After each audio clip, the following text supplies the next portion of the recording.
G'day Robert and Glenda. Thought I had this YouTube capture worked out, but anyway, I had a few hassles. Beth was going to give me a hand to shoot the video, but she's given up. But I finally have it working, so at least we've got a full-size screen.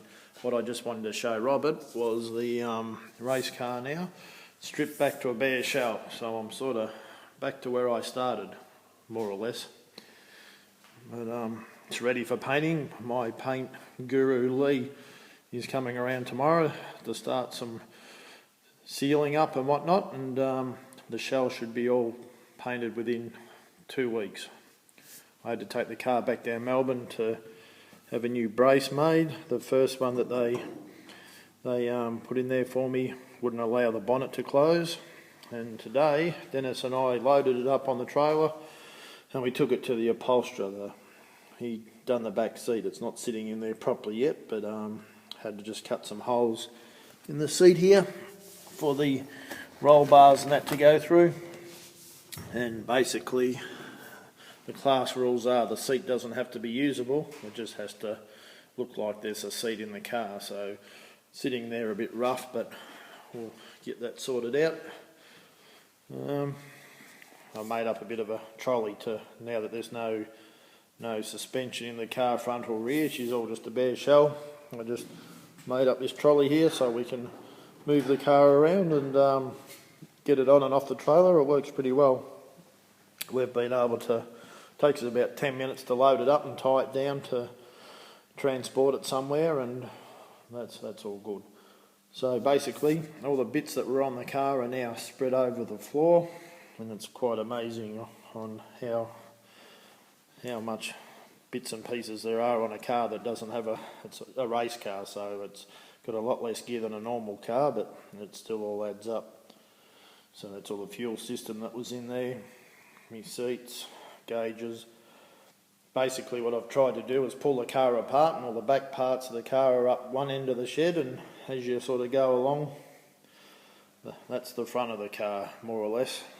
Exhaust pipes and that there, but we've got a couple of gearboxes. But anyway, there it is, the car. That's all the front suspension, and the motor that was in there to test things, that'll go down to the race shop now to get all rebuilt. He's painted all the loose panels. He's still got a couple of bits at home, but that's the bonnet and the doors, and got a few other little scoops and bits and pieces spread out around the place. Toilet, I've got to build a room for that toilet sooner rather than later. I sort of don't use it, but get it on the go. But anyway, that's another story. But the dash pad there, and yeah, so some interior parts and the wheels, and yeah, so what my plan is like I say, it'll be painted in about 2 weeks, then I can start reassembling it. Christmas is coming so quick, but I hope, and the race shop people are a bit of they take longer to do things than what they say sometimes, but I'm hoping to actually have it all assembled and ready for its first test run on the track, realistically the middle of January. The season starts in March, so hopefully we'll be all good for that. So hope you guys are well.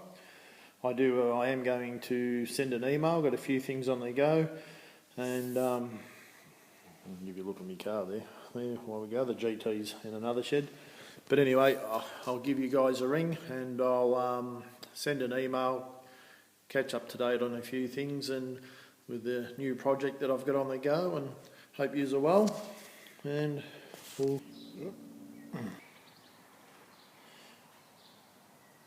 G'day Robert and Glenda. I just wanted to quickly show Robert what I've been up to today. This is just a follow-up from the video I shot yesterday. I'm just in the garage. The Mustang's not in here, but it's out the back. There's the frame that I move it around on. It's actually up in the air there on the outside hoist in the wash bay.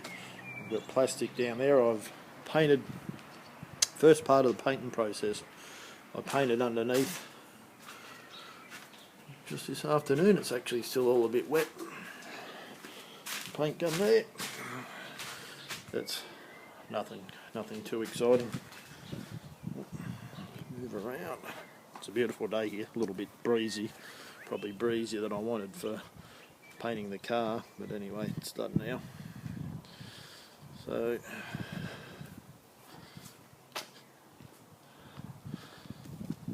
So basically, I've painted underneath because that's the easy part. Now it goes to my master painter Lee, who will start painting the rest of it, and hopefully before long I'll be able to start reassembling it. My plan is to have it back on the road or on the track for January to start doing some practice in the car. Okie doke, speak to you both soon. Catch up.